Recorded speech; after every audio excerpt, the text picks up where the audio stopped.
All right, first and foremost, I'm going to give all the praise, honor, and glory to Yahweh, Bahasham, Yahweh Shai, Bahasham, Rakat Wadash.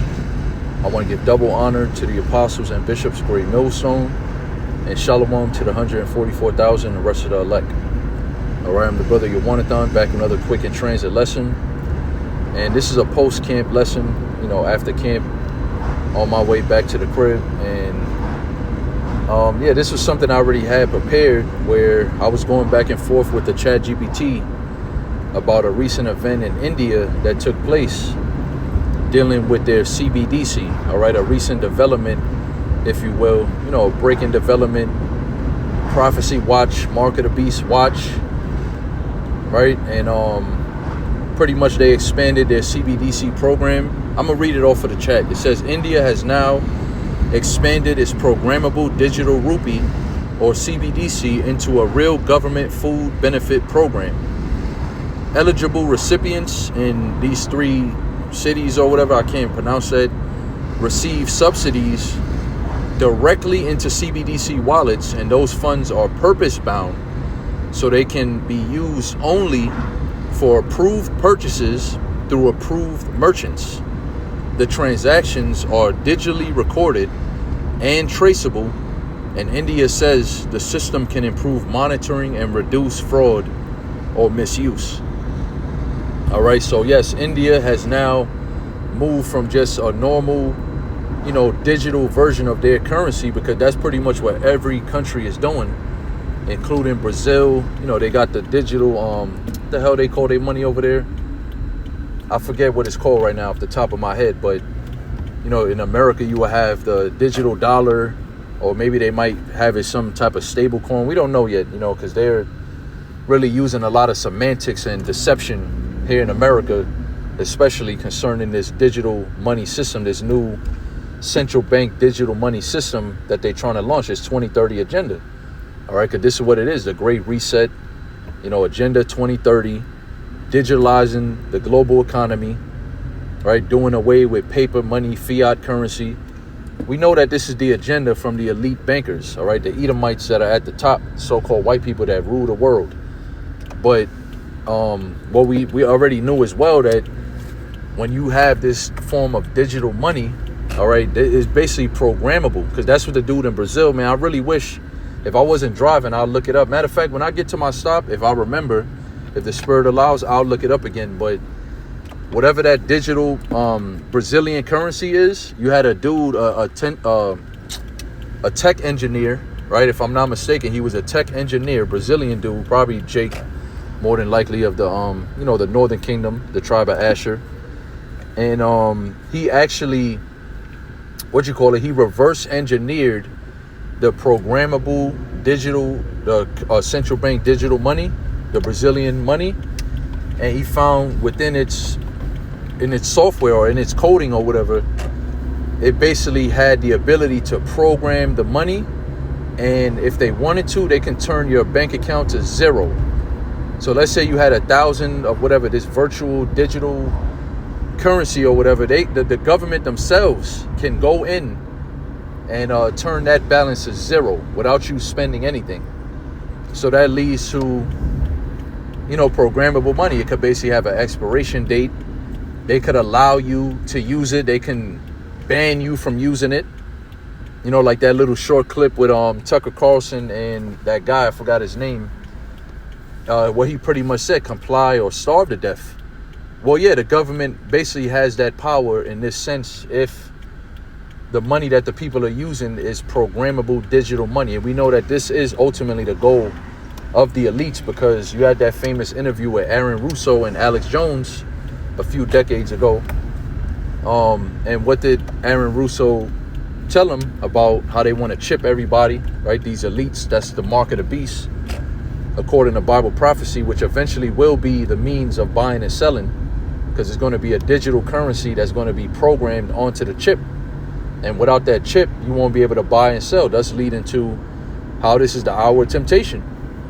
All right, this is surely going to be the hour of temptation, because, again, if you don't comply, you're going to be basically banned out of the system. You're going to be exiled, if you will.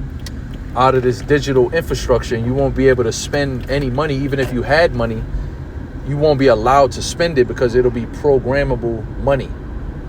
And that's what Aaron Russo said when he told Alex Jones. He said they already got all the central banks, they already own the economy of the world. Why do they want this? And he said total control. I forget exactly, I'm roughly quoting what they said. It was something along those lines. Total control. All right, this form of programmable digital money, this is absolute total control. All right, no more freedom, no more privacy of what you spend, no more autonomy, no more choices. This goes in line with as well with the green project of the United Nations, man, the Sustainable Development Project, if I'm saying it correctly, which is that what? Carbon tax, even air tax, water tax, which they already tax your water. They already charge you for water, but carbon and air tax, which is basically how much carbon are you emitting between your lifestyle, your diet, the vehicle that you drive. This is the whole EV, electric vehicle agenda as well. That's all a part of it, man. And it's all going to come together through that microchip. This is why we talk about these things all the time. And this is why the other camps like IUIC and ISUPK and any other Hebrew Israelite camp that doesn't teach that the mark of the beast is the microchip, this is why they can't even go into these things, these recent global current events. They can't even talk about what's happening because it all ties into the chip, and they don't teach that the mark of the beast is the chip. So therefore, you can't go into this and explain it no other way. There's really no other way around it.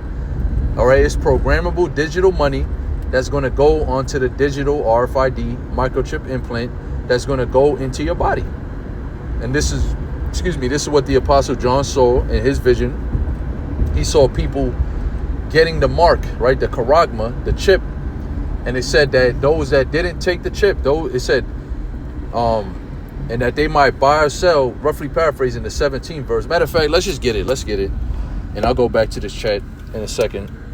And I'm almost reaching my destination too. So I'll try to remember if I could find that thing real quick. I don't want to, speak on it too much, but just to bring out how basically that engineer, that tech engineer in Brazil, he reverse engineered the money, through whatever coding or whatever, and found out that shit was actually programmable money as well. So the CBDC is basically programmable money, and we don't have to really go into and explain why that's an overreach of government authority, right? It says Revelation 13 and 16, and he causeth all, both small and great, rich and poor, free and bond. That he is talking about the so-called white man at the top, not one physical white man, but the Edomites that are in rulership, the elites, all right, the head of this beast system, right? They're the ones that's going to basically from top down, they're going to send this decree down that all governments of the world must make this mandatory, this chip for all citizens, for all civilians. Like it just said, small or great, rich or poor, free or bond, to receive a mark, a charagma in the Greek, which means an incision, an imprinted, stamped mark in the flesh, in their right hand or in their foreheads. So in the metapon, in the forehead, that's basically your Neuralink, your Synchron, your Neo chip in China, which basically just recently launched. I did a video on it. They launched it and made it commercially available for that Neo BCI, which is the brain computer interface. So this is what's going to be made mandatory. Right now it's not mandatory, it's voluntary. People don't have to take this chip. All right, you're not forced to take it yet, but in the near future, when the Great Reset goes basically goes live, if you will, yeah, that's when it's going to be made mandatory. Because if you don't take it, and that no man might buy or sell save he that had the mark or the name of the beast or the number of his name. So you won't be able to buy or sell. It's that plain and simple. Same way like when the digital ID comes in the near future, they saying that you're not going to be able to have a bank account unless you have a digital ID. That's going to be the only verification method that banks, bank corporations or whatever, bank systems are going to accept to allow you to have a bank account, because there's so much fraud. Oh my God, there's so much of this and that going on. So many tax evasions or how you say it, debt delinquencies, which the biggest debt delinquent is the United States government, by the way, if y'all didn't already know that. America's in $206 trillion of debt, national debt. They're spending more money on paying off the debt daily than they are on the defense budget and on the agriculture or the healthcare. America's spending more money daily on paying off interest on loans, on the debt that it owes to the central bank, to the Federal Reserve. It's paying off more interest. That's the biggest payment that America has basically in its budget, is the interest on the debt that it owns from a day-to-day basis. So America's the biggest delinquent. But the point is that they're using all these things as a perfect scenario to say, look, this is why we need digital ID. This is why we need digital money, to have better control, better management, better oversight on it, right? They want to put it on that digital ledger, which is basically every transaction is being traced and what's the word? Tracked, traced, and recorded, you know, for lack of a better way of saying it. And yeah, that's, you know, eventually that is going to lead to that mark of the beast. That's the infrastructure, basically. That's the prelude. The digital ID is the prelude to the mark of the beast, because it's a biometric ID. It's a biometric digital ID, which is eventually going to be integrated onto the chip. All right, that's how they're going to ID you. Radio frequency identification. That's what RFID stands for. That's what they put it in dogs and cats for, in animals, to track them, and as well as to keep record of them, to have an identity of the dog and the owner, or the animal and the owner. That's why the word mark is there. Charagma, when you deal with that Greek word, it says also, like, metaphorically, the mark branded upon horses. So in the ancient world, you would brand your cattle. You would even brand your slaves. Well, guess what? That's what this mark, that's what this chip represents. If you take this charagma, if you take this chip, you're basically saying that you belong to the so-called white man. And for that, Yahweh YASHAMIAHLA is going to destroy you. Thus saith the scripture, Revelation 14:9 and 10. So let's go back. What makes this significant is that the money itself can carry rules. The Reserve Bank of India says programmable digital rupees can technically be restricted by purpose, location, merchant, and even expiration date. That means a payment can be rejected automatically if it does not meet the programmed conditions. This is very different from ordinary digital banking, where the money generally remains freely spendable unless an account is separately frozen or a transaction is blocked. The concern is not that India has already made all money programmable. It has not, and cash and ordinary bank payments still exist. The concern is the infrastructure being proven and scaled. Digital identity, digital wallets, central bank money, programmable restrictions, approved merchants, and transaction monitoring can all be connected in one system. The new world order, the great reset, the one world digital currency, which it doesn't necessarily mean it has one name. That doesn't mean anything just because it's called the central bank digital currency. The name doesn't matter. It's about the system. It's on one global digital system. It could be called digital rupee. It could be called digital ruble. It could be called digital yuan. It doesn't matter. It's all on one system. It's a central bank digital banking system, which the chip is basically going to be the identifier of the individual who's basically in that system, if that makes sense. India itself described this rollout as a scalable model, which is why this is more important than another CBDC pilot or proposal. So again, this is a real thing. This is happening. This is a mark of the beast update. All right, this thing is at the door, man.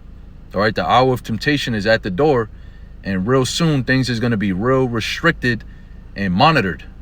All right, and because of that, of course, we already know where we're going to stand within that system. All right, for speaking this truth. You should already know that.